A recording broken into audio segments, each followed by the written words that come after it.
திருமணத்துக்கு அப்புறம் வரக்கூடிய பிரச்சனைகளுக்கு என்ன காரணமாக இருக்குது? அஃபேர் வரும் வராதுங்கிறதெல்லாம் அந்த தசாபுத்தியும் சொல்லும், கிரக அமைப்பும் சொல்லும்.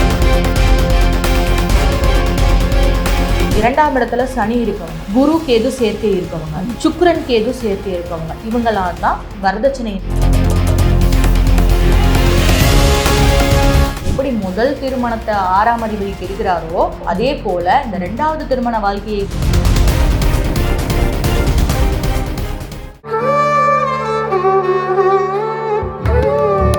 ஆஸ்ட்ரோ தமிழ் அன்பு நேயர்களுக்கு வணக்கம். நம்ம சேனலில் தொடர்ந்து பார்த்தீங்கன்னா ஜோதிடம், ஆன்மீகம், வாஸ்து, நியூமராலஜி அப்படின்னு பல இன்ட்ரெஸ்டிங்கான விஷயங்கள் பல கேட்டகரியில் வந்து பார்த்துட்ருக்கோம். அந்த வகையில் இன்னைக்கு ஜோதிட ரீதியான விஷயங்கள் பேசுறதுக்காக நம்ம கூட ஜோதிடர் திருமதி திவ்யதர்ஷினி அவர்கள் இணைந்திருக்கிறாங்க. வணக்கம் மேடம், எப்படி இருக்கீங்க? நல்லா இருக்கேன், நீங்கள் எப்படி இருக்கீங்க? நல்லா இருக்கேன் மேடம். ஸோ தொடர்ந்து நம்ம சேனலில் ஜோதிட ரீதியாக நிறைய விஷயங்கள் வந்து சொல்லிட்டு வரீங்க. இன்றைக்கி நம்ம என்ன பேச போகிறோம் அப்படின்னு பார்த்தீங்கன்னா, லாஸ்ட் எபிசோடில் வந்து லேட் மேரேஜ் அப்படின்னு பார்த்தோம் இல்லைங்களா? இப்போ வந்து என்ன பார்க்க போகிறோம் அப்படின்னு பார்த்தீங்கன்னா, திருமணத்துக்கு அப்புறம் நிறைய விதமான ப்ராப்ளம்ஸ் வந்து ஃபேஸ் பண்ணுறாங்க இல்லைங்களா? இப்போது குறிப்பாக சமீப காலமாக ஒரு 10 வருஷங்களாக வந்து நிறைய ப்ராப்ளம்ஸ் வந்து ஃபேஸ் பண்ணுறாங்க. ஸோ என்ன காரணம் அப்படின்னு பார்க்கும்பொழுது சின்ன சின்ன விஷயத்துக்குமே சண்டை போட்டு அதை பெருசு பண்ணி அது பிரிவு நோக்கி போகிற அளவுக்கு வந்து பார்த்துட்ருக்கோம். ஸோ இதுக்கு எல்லாமே வந்து ஜாதக அமைப்பு தான் காரணமா இல்லை அவங்களோட சகிப்புத்தன்மை தான் காரணமா அப்படின்னு சொல்லி தான் இன்றைக்கி விரிவாக பார்க்க போகிறோம். ஸோ ஜாதக ரீதியாக திருமணத்துக்கு அப்புறம் வரக்கூடிய பிரச்சனைகளுக்கு என்ன காரணமாக இருக்குது? இன்றைக்கி பார்த்தீங்கன்னா ஜாதக ரீதியாக முதல்ல பிரிவு அப்படிங்கிறது ஒன்றே பார்த்தீங்கன்னா அந்த நாளில் இருந்துட்டு தான் இருந்தது. ஆனால் இந்தளவுக்கு அதிகமாக இல்லை. 90களுக்கு அப்புறம் வந்தக்கூடிய காலகட்டங்கள் தான் பிரிவு அதிகமாக இருக்குது. நீங்கள் சொன்ன மாதிரி அதுக்கு பொறுமை இல்லை அப்படிங்கிறதும் ஒரு காரணம். பொறுமை இல்லைங்கிறத முதல்ல யார் சொல்கிறாங்க அப்படின்னு பார்த்தீங்கன்னா, லக்னத்தில் இருக்கக்கூடிய கிரகங்கள் அல்லது அந்த ஜாதகருடைய தசா புத்திங்கிறது தெளிவாக சொல்லுது. குறிப்பாக ஒரு ஜாதகருக்கு செவ்வாய் புத்தி நடக்குதுன்னு வைப்போம், இல்லை லக்னாதிபதியே தசை நடத்துறாருன்னு வச்சுக்கோல, புத்தியில் போயிட்டு இருக்காருன்னு வச்சுக்கோ, ஈகோ கிளாஷ் ஆகும். என்னை விட நீ பெருசா, உன்னை விட நான் பெருசா, அந்த என்னது நீ அந்த ஈகோங்கிறது அது வரைக்கும் விழுந்து வேலை செய்வாங்க. அதாவது நிச்சயத்துக்கு அப்புறம் இது நீங்கள் அரேஞ்ச் மேரேஜ்னே வச்சுக்கோங்களேன், பையன் ஃபோனு கையுமா இருப்பான், பொண்ணும் ஃபோனு கையுமா இருக்கும். அதே மாதிரி ஒரு 3 மாதத்துக்கு அப்புறம் நிச்சயமாகும்போது நீங்கள் சொன்னால் எல்லாம் சரிம்பாங்க, அவங்களும் நீ சொன்னால் போதும் அப்படிம்பாங்க. ஆனால் திருமணமான அடுத்த நாள்லேருந்து அல்லது திருமணத்திற்கு முதல் நாளிலிருந்து அந்த கஷ்டங்கள் அல்லது சின்ன சின்ன விஷயங்களில் முரண்பாடுகள்ங்கிறது ஏற்பட ஆரம்பிச்சிருது. இதுக்கு காரணம் அந்த ஈகோ அப்படிங்கிற ஒன்று. அந்த ஈகோ எங்கே வெளிப்படுதுன்னா, லக்னாதிபதி தசா நடத்தும் பொழுது நிச்சயமாக அது வெளியே வரும். செவ்வாய் இருந்தாலும் இது தன்னை அப்படி வெளிப்படுத்தி கொள்ளும். அப்போ அட்ஜஸ்ட் பண்ணி போகிறதுக்கு யாருமே இல்லையான்னு கேட்டால், இந்த புதன் நல்லா இருந்ததுன்னு வச்சுக்கோங்க, புதனோ சுக்கிரனோ லக்னத்தில் நின்னாலும் அல்லது லக்னத்தை பார்க்குது அப்படின்னாலும் அவங்கெல்லாம் நீ என்ன வேணா பேசு, ஒன்றும் பிரச்சனை இல்லைம்மா, எல்லாம் சரியாக போயிடும், நான் இருக்கேன் உனக்கு அப்படின்ட்டு போயிடுவாங்க. அங்கே பண்ணுறாங்க பண்ணலங்கிறதெல்லாம் அடுத்த விஷயம். பட் சகிச்சுக்கிட்டு விட்டு கொடுத்து போயிடுவாங்க. அதே பெண்ணுக்கு லக்னத்தில் செவ்வாய் இருக்குது அப்படின்னா கணவன் மேலே உயிராக இருப்பாங்க, அதில் மாற்றமே இல்லை. ஆனால் இங்கே என்ன ஆகிடுன்னு பார்த்தீங்கன்னா, உதாரணத்துக்கு ஒரு சிம்ம லக்ன ஜாதகம் எடுத்துக்கிறோம், செவ்வாயே 4க்கும் 9க்கும் பாக்கியாதிபதி. அந்த பொண்ணு தன்னுடைய கணவன்கிட்ட எவ்வளவு நல்ல முறையில் நடந்துக்கிட்டாலும் கூட கணவனுக்கு அது பிடிக்காமல் போகிறதுக்கான வாய்ப்புகள் இருக்குது. அந்த செவ்வாய் புத்தியிலையோ செவ்வாய் தசையோ நடந்துட்டு இருக்க காரணங்களில் குறிப்பாக இது வந்து செவ்வாய் வந்து கேதுவுடைய நட்சத்திர சாரங்கள்ல இருந்தாலும் ராகுவுடைய நட்சத்திர சாரங்கள்ல இருந்தாலும் பயங்கரமாக கோவப்படுறாங்க. ஓகே, செவ்வாதோஷ ஜாதகங்கள்னு சொல்லுவாங்க. செவ்வாதோஷம் இருக்கா இல்லையாங்கிறதெல்லாம் அடுத்த விஷயம். முதல்ல செவ்வாய் வந்து லக்னத்தில் 2ஆம் இடத்துல 4ஆம் இடத்துல 12ல் மறைஞ்சிருக்கு அப்படிங்கிற பட்சத்தில் இதெல்லாம் செவ்வாய் தோஷமாக கருதப்படுது இல்லையா? அப்படி இருக்கக்கூடியவங்களுக்கு அந்த கோபம் அப்படிங்கிறது இயல்பாகவே இருக்கும். டைமை பர்ஃபெக்டாக மெயின்டைன் பண்ணும், சொன்ன வாக்கை காப்பாற்றணும் அப்படின்னு நினைக்கக்கூடிய ஜாதகர்கள். இவங்க கிட்ட ஒரு பையன் சொல்கிறான், இப்போ இப்படி கமிட்மெண்ட் கொடுக்குறாங்கன்னு வச்சுக்கோங்க. உதாரணத்துக்கு, நம்ம கல்யாணம் பண்ணிவிட்டு தனி கொடுத்தனம் தான் போவோம், இல்லைம்மா கல்யாணம் பண்ணிவிட்டு இந்த மாதிரி நம்ம ஃபாரினில் தான் போய் செட்டில் ஆகும்னு பண்ணிடுறாங்க. ஆனால் திருமணத்துக்கு அப்புறம் அந்த பையன் சொல்ல நிறைவேற்றலைன்னா இங்கே வீட்டில் பிரச்சனை வரும். நான் வந்துடுறேம்மாம்பாங்க.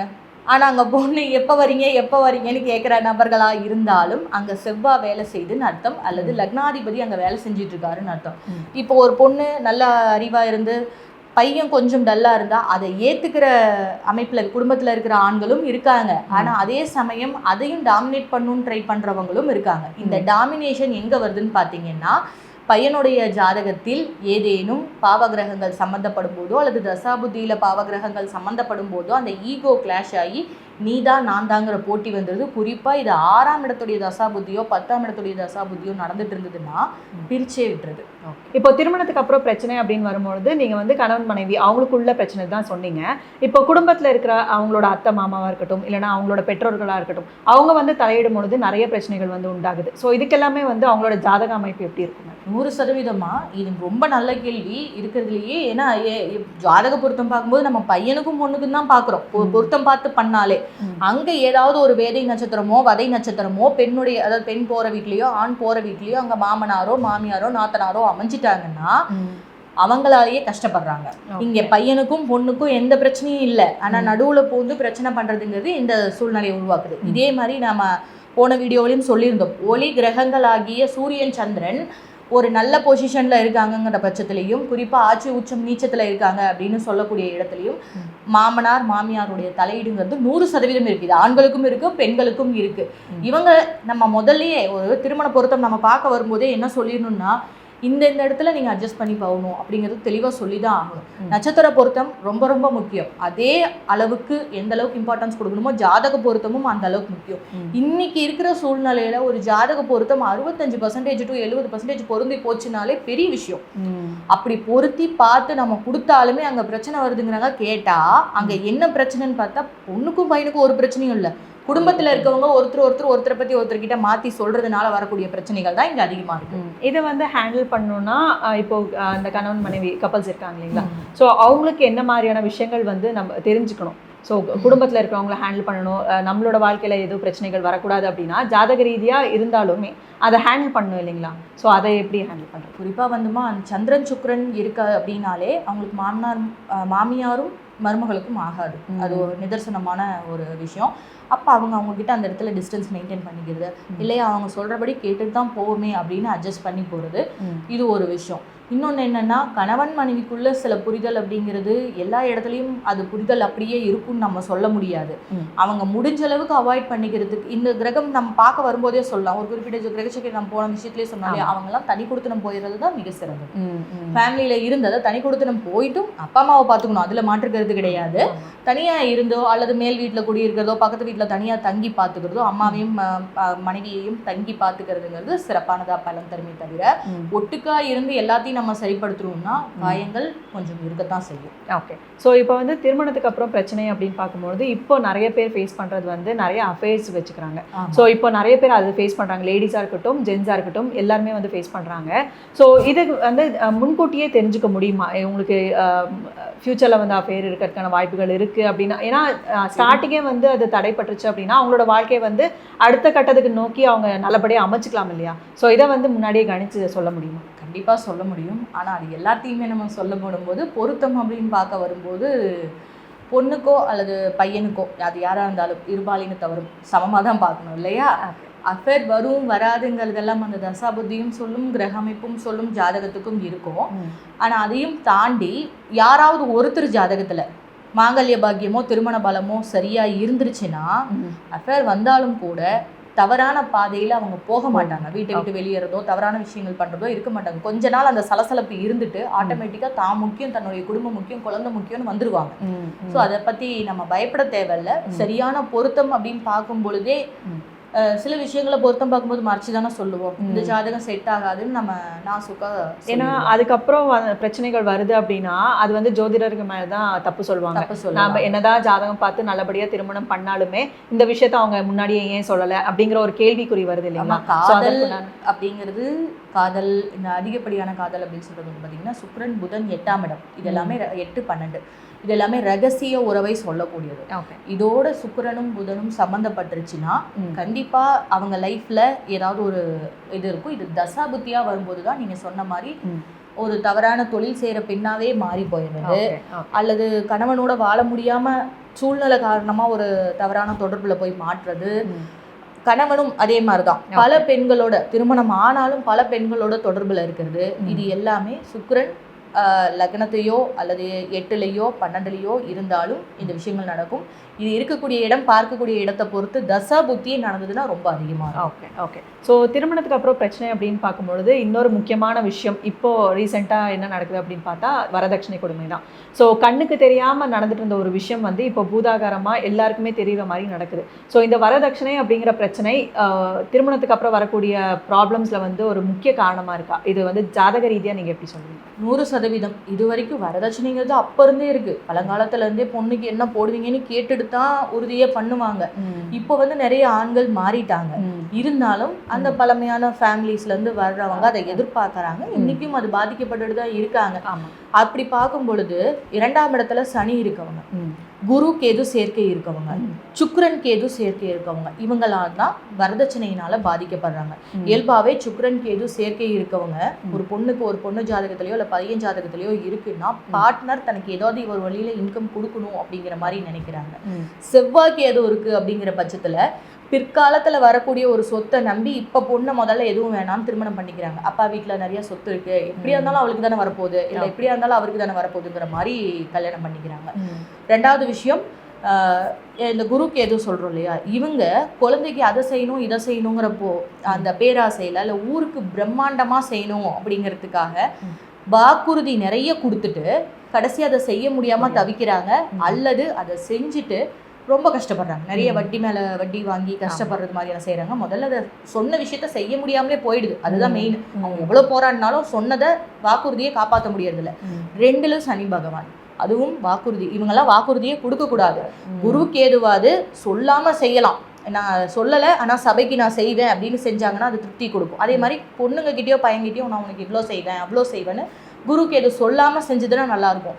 ஆனால் சனி பகவான் அப்படி கிடையவே கிடையாது. வார்த்தையே நீ பேசவே கூடாது அப்படிங்கிற மாதிரி தான் இருக்கும். ஓகே. ஸோ திருமணத்துக்கு அப்புறம் பிரச்சனை அப்படின்னு வரும்போது பிரிவை நோக்கி தான் போகிறாங்க. ஸோ பிரிவுக்கு அப்புறம் இன்னொரு வாழ்க்கை தேடி நிறைய பேர் வந்து போகிறாங்க. ஸோ செகண்ட் மேரேஜ் அப்படிங்கிற அமைப்பு வந்து ஒரு ஜாதகத்தில் இருக்குது, அந்த வாழ்க்கை வந்து நல்லபடியாக அமையும் அப்படிங்கிற மாதிரி அமைப்பு இருக்குது அப்படின்னா ஜாதக ரீதியாக என்ன மாதிரியான அமைப்பு இருக்குது? முதல்ல 7ஆம் அதிபதி முதல் திருமணம். இது அடுத்த திருமணம் அப்படிங்கிறது திருமணத்தை வளர்த்தக்கூடிய பாவம் அப்படின்னு பார்த்தீங்கன்னா 9ஆம் இடம். 9ஆம் இடம் இருந்தாலும் கூட முதல்ல சமுதாயத்தால் அங்கீகரிக்கப்பட்ட மறு திருமணம். என் பேரண்ட்ஸே பார்த்து எனக்கு இன்னொரு திருமணம் செஞ்சு வைக்கிறாங்க அப்படின்னா அதுக்கு 4ஆம் இடமும் 11ஆம் இடமும் சம்மதிச்சா பேரண்ட்ஸே திருமணம் பண்ணி வைப்பாங்க. இல்லையா 3-11 இடையில வந்தது அப்படின்னா வீட்டிலலாம் பார்க்கறதுக்கு ஆள் இல்லை, நானே பார்த்துக்கிட்டாதானே இவங்க பார்த்து வீட்டில் சொல்லி வீட்டில இருந்து திருமணம் பண்ணுவாங்க. 3-11 அது ஒரு மகிழ்ச்சிகரமான திருமணம்னு வச்சுக்கோங்களேன். இந்த மாதிரி வாழ்க்கை அமையிறது அப்படிங்கிறது முதல்ல லக்னத்தில் பாதகாதிபதி இருந்துட்டாலே அல்லது 9ஆம் இடத்து அதிபதி இருந்துட்டாலே அவங்கள ஃபர்ஸ்ட் மேரேஜ்லேருந்து நகர்த்தி செகண்ட் மேரேஜுக்கு புஷ் பண்ணும். ஓகே. இந்த மாதிரியான சூழ்நிலையில் என்ன பண்ணுவாங்கன்னு பார்த்தீங்கன்னா அது 8-9 அதாவது அஷ்டமாதிபதியும் பாதகாதிபதியும் சேர்ந்து இருக்கக்கூடிய நேரங்களில் எப்படி இருக்குன்னா ஒரு விரக்தியோட உச்சத்துக்கு போய் 2வது கல்யாணம் பண்ணுறாங்க. விரும்பி பண்ணுறது கிடையாது. குறிப்பாக வந்து முதல்ல டிவோர்ஸ் ஆகிறதுக்கான காரணங்கள் நம்ம ஏற்கனவே பார்த்தோம் இல்லையா போன வீடியோவில், அதுலேயே சொல்லியிருப்போம். செவ்வாய் சுக்கிரனோட பாவகிரகங்களுடைய சேர்க்கை, யாருக்கெல்லாம் இந்த மேரேஜில் இன்ட்ரெஸ்ட் இருக்காதுங்கிற நிறைய விஷயங்கள் பேசியிருப்போம். இதோடைய தசாபூத்திகள் நடக்கும்போது தான் அங்கே கோர்ட்டு கேஸ் அப்படிங்கிற மாதிரி போகுது. இன்கேஸ் இது ஸ்டார்டிங்லேயே முடிஞ்சிருச்சுங்கிறப்ப அவங்க அந்த ஸ்டார்டிங்லேயே நம்ம சொன்ன மாதிரி ஆரம்ப காலகட்டங்கள்லேயே பிரிவை நோக்கி நகர்றாங்க. அப்படிங்கும் பொழுது அந்த 2வது திருமணம் தான் பண்ணிக்கலாமா, ஏன் இந்த வாழ்க்கையை இவ்வளோ இழுத்து பிடிச்சிட்டு இருக்கணும் அப்படிங்கிற சூழ்நிலைக்கு வராங்க. இதில் சனி ஒரு பொண்ணுடைய ஜாதகத்தில் சனி செவ்வாய், அதே மாதிரி அது சனிச்செவ்வாய் இருந்தோ அல்லது வேறு கிரகங்கள் செவ்வாய் கேதோ இந்த மாதிரியான விஷயங்கள் இருந்தால் உண்மையாகவே அவங்க மிகப்பெரிய கசப்பை சந்திச்சு தான் அடுத்த திருமணத்துக்கு முடிவெடுக்கிறாங்க. முதல் வாழ்க்கையை அவ்வளோ சீக்கிரத்தில் விட்டு கொடுக்கறது இல்லை. லக்னத்திலேயே செவ்வாய் இருந்தாலும் ஒருவேளை கேதுவோடைய ராகுடைய சாரத்தில் இருந்துச்சுன்னா அவங்க விருப்பப்பட்டு அதை விட்டு கொடுக்கறது இல்லை. நிறைய போராடி இது வேண்டவே வேண்டாம், எதுக்கு இவ்வளோ கசப்போட வாழணுங்கிற சூழ்நிலையை தான் வெளியே வராங்க. அட்லீஸ்ட் அவங்களுக்கு 2வது வாழ்க்கையாவது நல்லா இருக்குமா அப்படிங்கிற ஒரு எதிர்பார்ப்பில் தான் வராங்க. அந்த 2வது வாழ்க்கையுமே பார்த்தீங்கன்னா அங்கே பாதகாதிபதி சம்மந்தப்பட்டிருந்துச்சுன்னா அது வந்து பெருசாக சப்போர்ட் பண்ணுறது இல்லை. அங்கேயும் மிக வருத்தத்தோட காயங்களோட தான் வாழ்கிறாங்க. ஓகே. இப்போ வந்து முழுக்க முழுக்க இந்த அரேஞ்ச் மேரேஜ் பற்றி தான் நம்ம பார்த்துட்ருக்கோம். இப்போ லவ் மேரேஜ்லும் நிறைய பிரிவுகள் இருக்கு இல்லையா?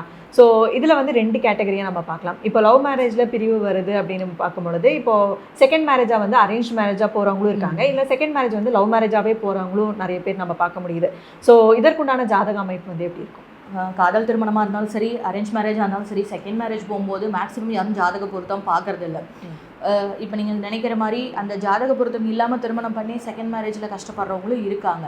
அதே ஃபர்ஸ்ட் மேரேஜ் லவ் மேரேஜாக போச்சு, அட்லீஸ்ட் இந்த செகண்ட் மேரேஜாவது எனக்கு நல்லபடியாக அமைச்சிக்கணுங்கிறவங்க ஜாதகம் பார்க்க வராங்க இல்லையா, அவங்களுக்கு 8, 10 இந்த தசாபதிகள் எப்படி முதல் திருமணத்தை 6ஆம் அதிபதி கெடுக்கிறாரோ, 6ல் நிற்கக்கூடிய கிரகம் கெடுக்குதோ, அதே போல் இந்த 2வது திருமண வாழ்க்கையை கெடுக்கக்கூடிய 8ஆம் அதிபதி தசையோ 10ஆம் அதிபதி தசையோ நடக்காமல் இருந்தாலே அந்த 2ஆம் திருமணம் அப்படிங்கிறது நல்லபடியாக நடக்கும். அடுத்த கட்ட நகர்வை நோக்கி நகரலாம். இங்கே 6 வராரு அப்படின்னா அது ஒன்றும் பெருசாக பயந்துக்கு தேவையில்லை. ஏன்னா 6ஆம் அதிபதி 2வது திருமணத்தை பெருசாக தொந்தரவு செய்யறதில்லைங்கிறதுனால இவங்களுக்கு பொருத்தம் மட்டும் கரெக்டாக பார்த்தோம்னா போதும்.